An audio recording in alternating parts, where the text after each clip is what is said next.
আপনারা অনেকে মনে করেন যে হাসনাত নাহিদ স্যার টিচাররা বললে হয়তো অনেক কিছু হয়ে যাবে, মুখে মুখে অনেক কিছু হয়ে যায়, যেভাবে মুখে মুখে অনেক আশ্বাস আপনারাও পেয়ে যান, কিন্তু আমরা যখন ওই সিস্টেমগুলোর কাছে যাই, সিস্টেমগুলো আমাদের সামনে মূলা ধরিয়ে দেয়। আমাদের সামর্থ্যের অনেক অভাব, আমাদের এই জায়গায় দাঁড়িয়ে আপনারা বুঝতে পারবেন না বিষয়টা, কিন্তু আমরা স্পষ্টভাবে অনুরোধ করি আমার শহীদ পরিবার যে তার একমাত্র উপার্জনক্ষম পরিবারের মানুষটিকে হারিয়েছে, তাকে যেন পরের দিন কি খাবে এই চিন্তাটা না করতে হয়, 100 টাকা কোথায় পাবে এই চিন্তাটা না করতে হয়। আমার এখানে একজন বোন বসে আছেন যাকে একজন আহত যোদ্ধা 3 দিন টানা ফোন দিয়েছে শুধু 2-3 হাজার টাকা দেওয়ার জন্য, যে এই টাকা দিয়ে সে ওষুধ কিনবে। এমন বাস্তবতাও এখন হচ্ছে। একটা দেশের কাছে মানে ওই রকম 2-3-4-500 কোটি টাকা খুব বেশি টাকা না। এই 1 বছরেও বিভিন্ন ব্যবসায়ী নামক বাটপার, রাজনীতিবিদ নামক চোর, এমন অনেকে নামে বেনামে হাজার কোটি টাকা লুটপাট করেছে।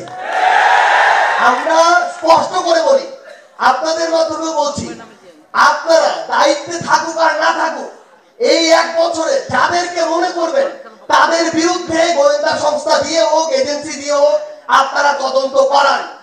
এই তদন্তে যেই কোন ধরনের অসঙ্গতির সাথে, আর্থিক হোক অন্য হোক, ক্ষমতার অপব্যবহার হোক, সম্পৃক্ত থাকবে, ইভেন সেটা যদি সমন্বয়ক নামেরও কেউ হয়, তাদেরকে আপনারা বিচারের আওতায় নিয়ে আসুন।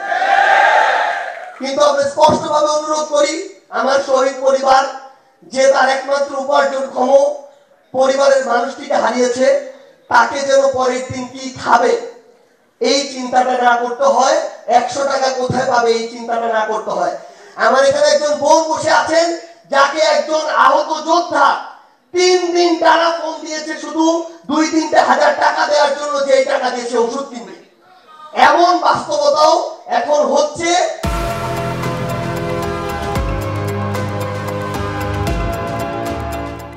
অল্প কিছু মানুষের দায়িত্ব নেওয়া হয়, কিন্তু অধিকাংশ মানুষ এখনো অনিরাপত্তার মধ্য দিয়ে আছে।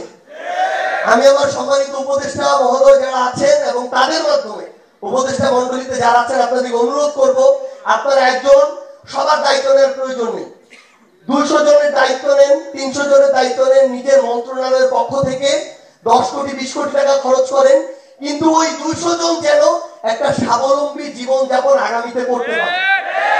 লোক দেখানো 10-20-30 হাজার টাকা দেওয়ার প্রয়োজন নাই। আমরা আজকে ধন্যবাদ জানাই ওয়ারিয়র্স অফ জুলাইকে, অন্তত 50টা পরিবার কিছুদিন অন্তত নিশ্চিন্তে একটা জীবন ধারণের অবলম্বন পাবে। ভাই, আমরা আপনাদেরকে কমিটমেন্ট, আমাদের সামর্থ্যের অনেক অভাব, আমাদের এই জায়গায় দাঁড়িয়ে আপনারা বুঝতে পারবেন না বিষয়টা। আপনারা অনেকে মনে করেন যে হাসনাত নাহিদ স্যার টিচাররা বললে হয়তো অনেক কিছু হয়ে যাবে, মুখে মুখে অনেক কিছু হয়ে যায়, যেভাবে মুখে মুখে অনেক আশ্বাস আপনারাও পেয়ে যান, কিন্তু আমরা যখন ওই সিস্টেমগুলোর কাছে যাই, সিস্টেমগুলো আমাদের সামনে মূলা ধরিয়ে দেয়, সিস্টেমগুলো কলা গাছ দেখায়।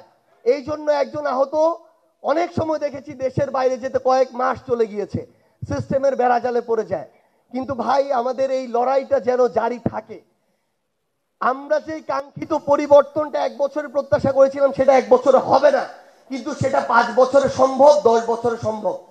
আমরা অনুরোধ করব, আমরা যেন অধৈর্য না হয়ে যাই, দাঁতে দাঁত কামড়ে ধরে যেন অন্তত বাংলাদেশের জন্য জীবনের শেষ মুহূর্ত পর্যন্ত আমাদের লড়াইটা করি। সবাইকে অসংখ্য ধন্যবাদ। ইনকিলাব জিন্দাবাদ।